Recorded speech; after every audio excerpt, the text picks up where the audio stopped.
Hi guys, this is Zubair Ahmed Raujo और welcome to the science lecture TV. आज हमारा जो lecture होगा वो about the blood banking collection and storage of blood product होगा।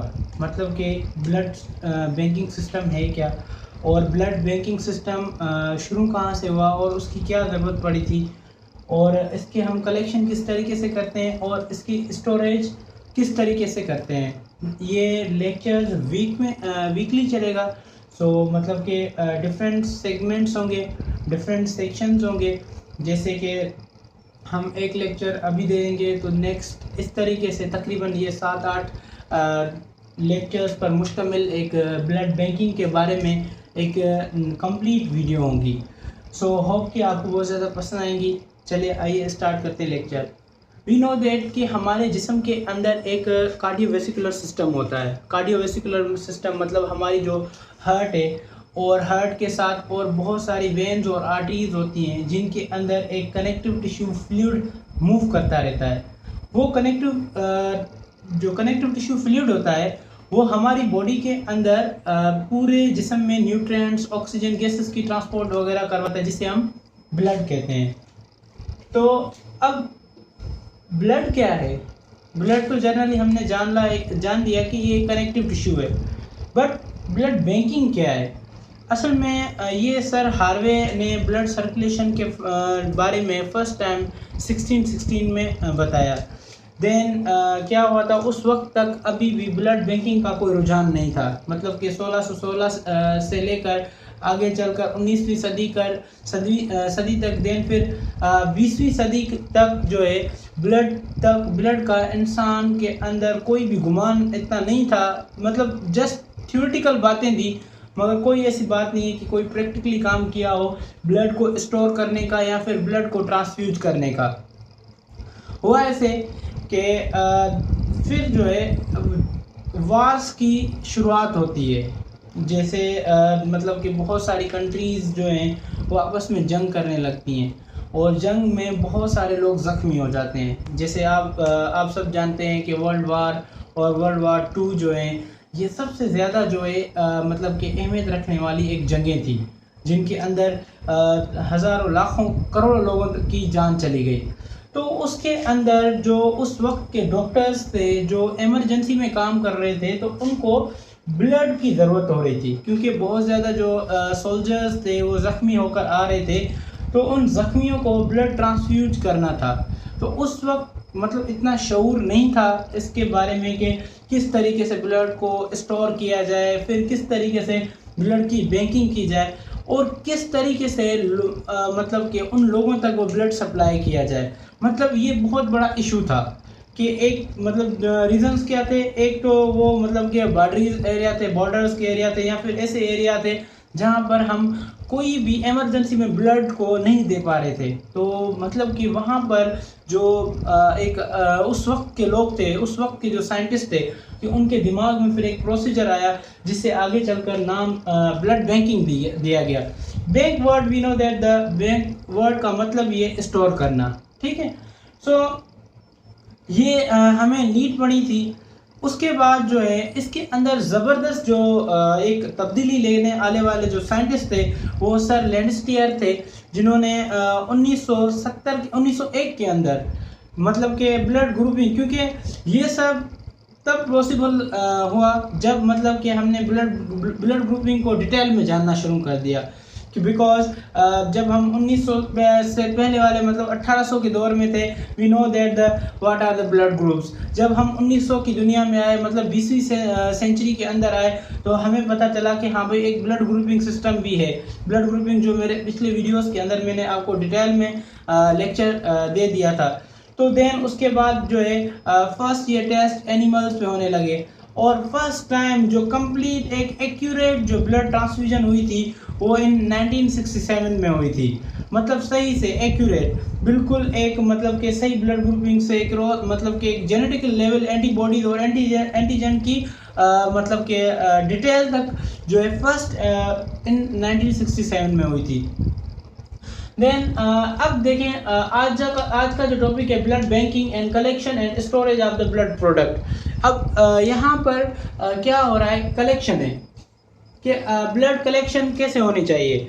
एक ऐसे आप समझ लें कि मेडिकल लेबोरेटरी टेक्नोलॉजी की ब्लड बैंकिंग एक सेक्शन है, जहां पर एक ब्लड बैंक टेक्नीशियन बैठे होते हैं, जो कि ब्लड बैंक टेक्नीशियंस के पास ब्लड बैग्स होते हैं, जो आप इस वीडियोस में देख सकते हैं। ये आजकल न्यू ब्लड बैग्स हैं जो आजकल हम मतलब हमारे ब्लड बैंक्स में चल रहे हैं। और एक रेफ्रिजरेटर्स होते हैं जिनके ऊपर डिफरेंट टेम्परेचर पे हम ब्लड को स्टोर करते हैं। वो मैं आने वाले लेक्चर्स के अंदर डिफाइन करूंगा कि क्या कौन से टाइप की मशीन्स और कौन से टाइप ऑफ द टेम्परेचर्स पर हम डिफरेंट ब्लड के कंपोनेंट्स को रखते हैं, क्योंकि अब ये बहुत ज़्यादा एडवांस ज़माना हो चुका है।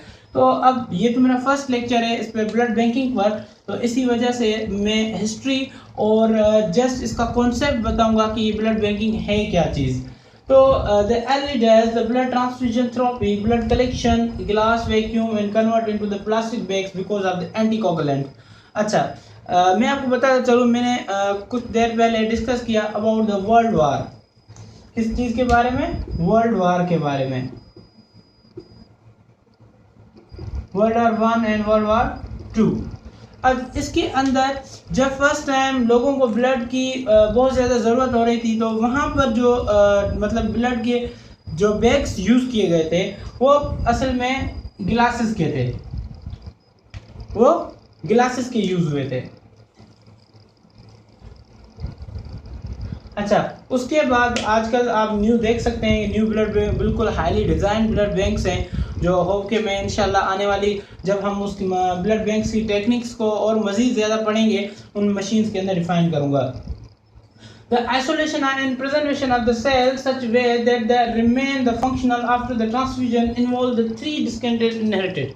अच्छा, अक्सर में ब्लड बैंकिंग का मेन जो कॉन्सेप्ट और मेन मकसद होता है, इससे पहले मैं एक बात बताता चलूँ कि जो ब्लड बैंकिंग है, ब्लड बैंक सिस्टम जो एक ऐसी जगह है जहाँ पर एक आप समझ सकते हैं किसी पर्सन को ब्लड ट्रांसफ्यूज होता है, और ब्लड ट्रांसफ्यूजन जो है एक थेरेपी है, एक इलाज है, क्योंकि according to the medical science those thing which can save your life, this is a therapy. मतलब वो चीज़ें जहाँ वो ड्रग्स या वो प्रोसीजर्स जो आपकी ज़िंदगी बचाएं या किसी भी इंसान ज़ात की ज़िंदगी बचाएं, तो उसे हम थेरेपी का नाम देते हैं, इलाज का नाम देते हैं। तो ब्लड ट्रांसफ्यूजन एक टाइप का थेरेपी है। जब भी किसी पर्सन के अंदर जो है ब्लड की कमी आने लगती है, तो उस ब्लड कमी होने की वजह से उसमें डिफरेंट कंडीशंस अपेयर होती हैं, जिसकी वजह से सडनली उसकी डेथ हो सकती है। तो भाई क्या ज़रूरत है हमें। अब यहाँ पर आप देख सकते हैं, यहाँ पर हम आइसोलेशन मतलब कि ब्लड जब बैंक करते हैं तो उसकी मेन वजह क्या होती है? Blood preservation. और ब्लड प्रिजर्वेशन क्यों भाई? ब्लड को हम क्यों ब्लड प्रिजर्व करें? हम डायरेक्टली क्यों नहीं लगाएं? क्योंकि बिकॉज अगर हमें इमरजेंसी में ब्लड नहीं मिल रहा और हम चाहते हैं कि बहुत ज़्यादा लोगों के हम ब्लड स्टोर करके रख दें, ब्लड के जो सेल्स हैं आरबीसी, डब्ल्यूबीसी और प्लेटलेट्स या प्लाज्मा को हम बिल्कुल फ्रेशली वैसे ही रखें जैसे एक वो ह्यूमन बॉडी से निकला हुआ है। तो हमें क्या करना होता है?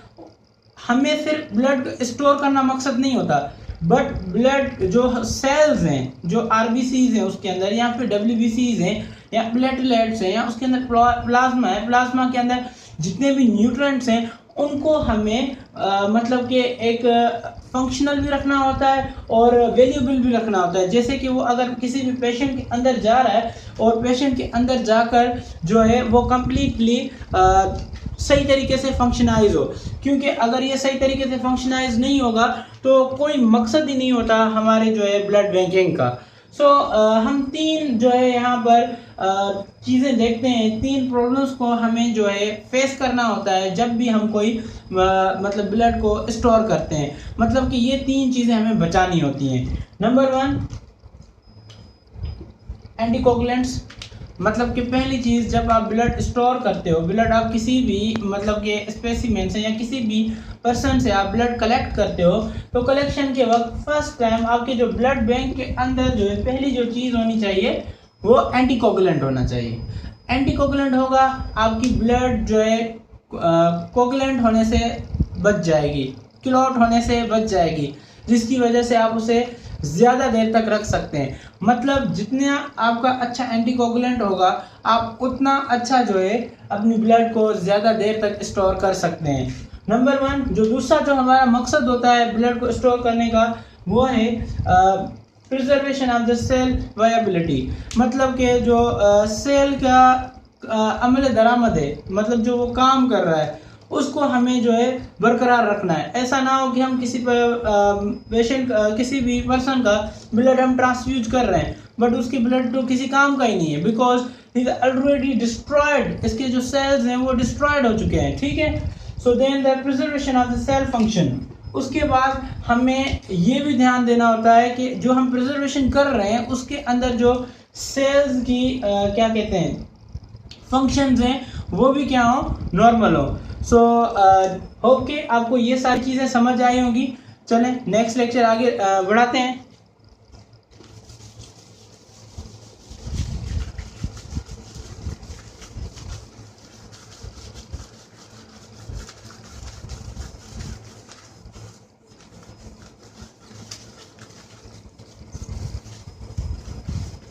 अच्छा, वी नो दैट कि ब्लड के जो कंपोनेंट्स हैं, ब्लड सेल्स,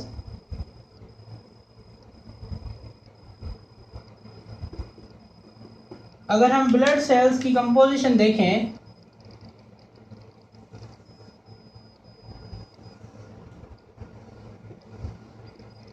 तो ब्लड सेल के अंदर जो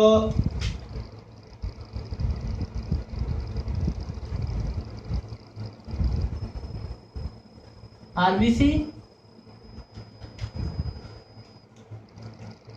और इसके मतलब कि ब्लड सेल्स और दो पोर्शन है यहाँ पर important portion, blood cells and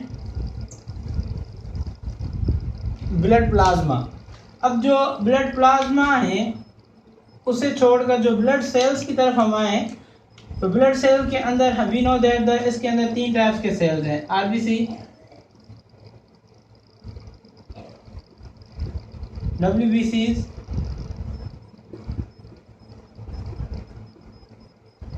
platelets and then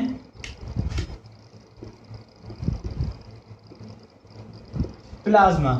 तो हमें क्या होता है इसकी एक एक चीज को स्टोर करने से बचाना होता है। मतलब कि हमें आरबीसीज को भी बचाना होता है, हमें डब्ल्यूबीसीज को बचाना होता है और हमें प्लेटलेट्स को बचाना होता है। मतलब कि इन तीनों की हमें या प्लाज्मा की प्रिजर्वेशन जो है हमें बिल्कुल सही तरीके से करनी होती है, तभी जाकर हमारा जो मकसद होता है वो पूरा होता है। तो आइए हम पहले पढ़ेंगे red blood cell storage and legion.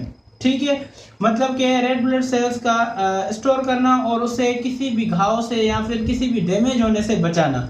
So okay, आपको ये समझ आया होगा।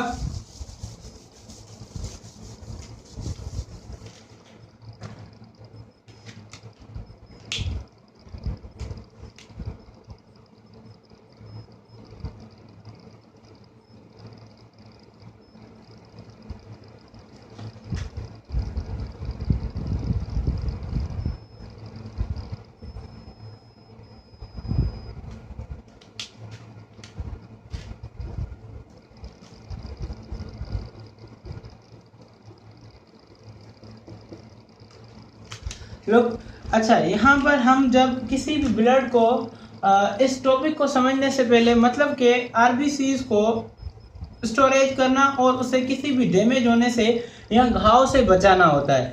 अब हम वी नो दैट कि जो ब्लड होता है वो हम किसी लिक्विड मीडियम में स्टोर करते हैं।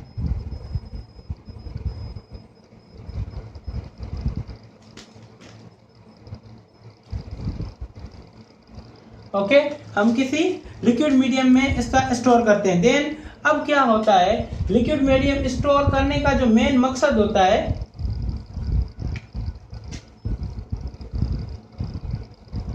प्रोटेक्ट फ्रॉम स्ट्रक्चरल एंड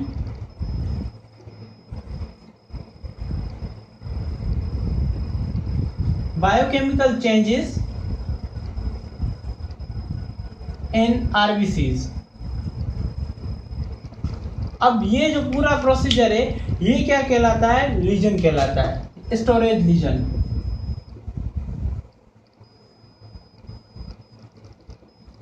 मतलब कि किसी भी आरबीसी को, आरबीसी जो ब्लड आप ट्रांसफ्यूज कर रहे हो, उस ब्लड आरबीसी के जो स्टोर कर रहे हो उसके अंदर जो रेड ब्लड सेल्स हैं वो उनको स्ट्रक्चरल और बायोकेमिकल चेंजेस से हमें क्या करना होता है, प्रोटेक्ट करना होता है, प्रिजर्व करना होता है। तो इस प्रोसीजर को हम क्या कहेंगे, स्टोरेज लीजन या red blood cell storage lesion. अब जो है आप क्या करते हैं,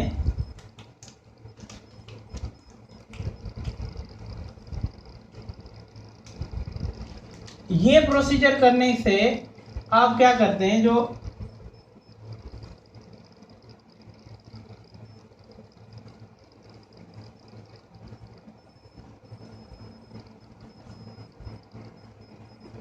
मतलब कि जो इसकी मुनासिब या फिर इन्फ्लुएंस वेबिलिटी होती है, इसका जो काम करने का जो तरीका होता है उसको प्रिजर्व करना होता है। वी नो दैट जब भी ब्लड ट्रांसफ्यूजन होता है, ब्लड ट्रांसफ्यूजन के बाद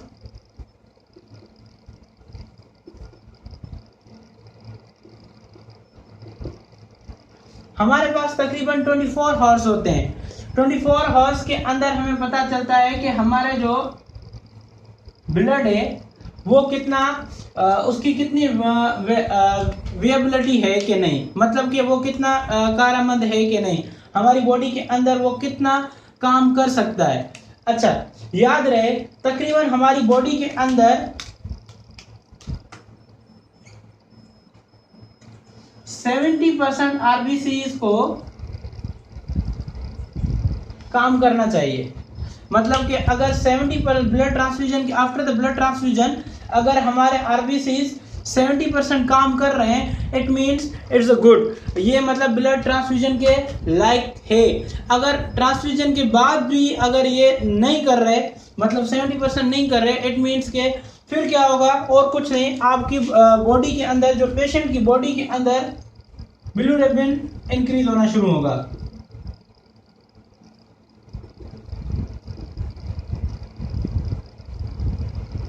जो जब बिलिरुबिन, अब देखें ये चीजें जो है, मतलब कि एक डर है हमें कि जब अगर हम रेड ब्लड सेल्स की स्टोरेज सही तरीके से नहीं कर रहे, तो after the 24 hours 70% come value से 70% कम से अगर वायबिलिटी आ रही है तो हमारे जिस्म के अंदर बिलिरुबिन इंक्रीज होगा। अब जैसे बिलिरुबिन इंक्रीज होगा तो इसका डायरेक्टली जो इफेक्ट होगा वो आपके लिवर और आइज पर होगा, जो येलोइश कलर स्किन हो जाएगी।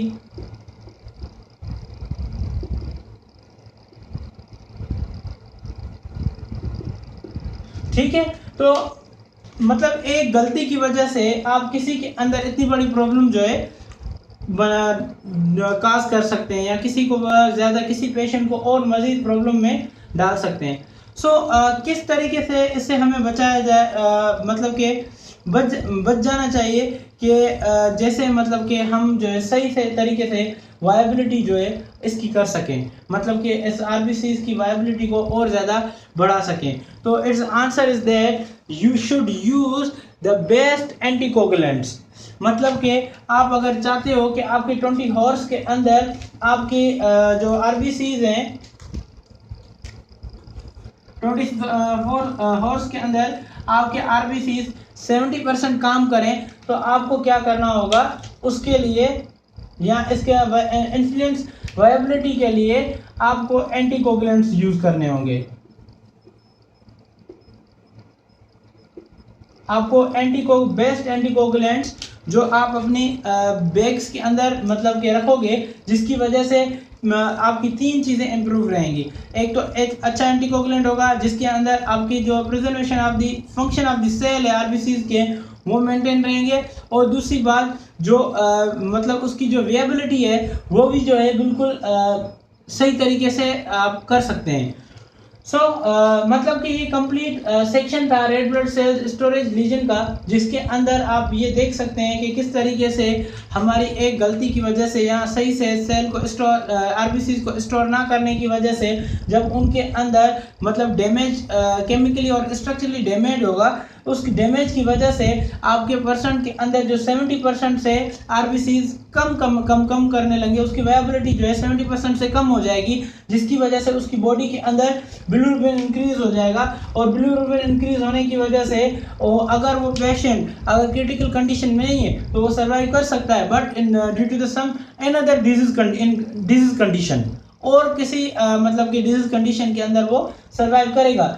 मगर अगर कोई बिल्कुल क्रिटिकल और आईसीयू रूम में बैठा हुआ है तो might be it should be the suddenly death उसकी सडनली, क्योंकि आपने जो ब्लड उसे ट्रांसफ्यूज किया है वो तो किसी काम का ही नहीं है, ठीक है। अगर और उसे शदीद ब्लड की ज़रूरत है तो आप मतलब कि वो ब्लड उस पर ट्रांसफ्यूज कर रहे हो जिसके मतलब उसकी कोई वायबिलिटी नहीं है, उसका जो सेल्स फंक्शंस हैं वो बिल्कुल जीरो है, तो आप जो है मतलब कि किसी पर्सन की डेथ है। क्योंकि पहले भी हमने ये डिस्कस किया है कि ब्लड बैंकिंग या ब्लड ट्रांसफ्यूजन एक ऐसा इदारा है, एक ऐसी जगह है जहाँ पर ब्लड के ज़रिए लोगों का इलाज होता है। आप ब्लड के ज़रिए लोगों को एनीमिया से बचाते हो, आप ब्लड के ज़रिए लोगों को थैलेसीमिया से बचाते हैं, या फिर जो बहुत ही हाईली ट्रॉमा होता है, इंजरी, लोग बहुत ज़्यादा एक्सीडेंट्स होते हैं उनके अंदर, जिनके अंदर लोगों की ब्लड की कमी हो जाती है, उन लोगों तक आप ब्लड ट्रांसफ्यूजन करने में आप उनको हेल्प करते हो और उसके बाद उनकी ब्लड ट्रांसफ्यूजन के ज़रिए थेरेपी करते हो। या फिर उसके बाद जो है सबसे जो अहम बात जो मतलब ब्लड ट्रांसफ्यूजन के अंदर ये है कि आप जो है सेल्स की सही से प्रिजर्वेशन करो, उनकी लेजन उनकी होने नहीं दो, उनकी स्ट्रक्चरल बायोकेमिकल और स्ट्रक्चरल चेंजिंग उसके अंदर नहीं होने दो, और आप कोशिश करें जो उसकी वायबिलिटी है 24 हावर्स के अंदर 70% से अबव हो, नहीं तो अमूमन जो रिसर्च बता रही हैं वो 70% चाहिए। सो होप कि मेरा लेक्चर आप सबको बहुत ज़्यादा पसंद आया होगा, और थोड़ी बहुत गलतियाँ हैं क्योंकि ये फर्स्ट लेक्चर था कैमरा के सामने, और मैं आप सबसे रिक्वेस्ट करूँगा कि आप सब मेरा चैनल सब्सक्राइब करें, लाइक करें और मुझे सपोर्ट करें, जैसे मैं और अच्छी वीडियोस बनाऊं और मैं और ज़्यादा मेहनत करूं। So thank you so much. अपने दोस्त ज़ुबैर अहमद राउजो को इजाज़त दें। शुक्रिया। अल्लाह हाफिज़।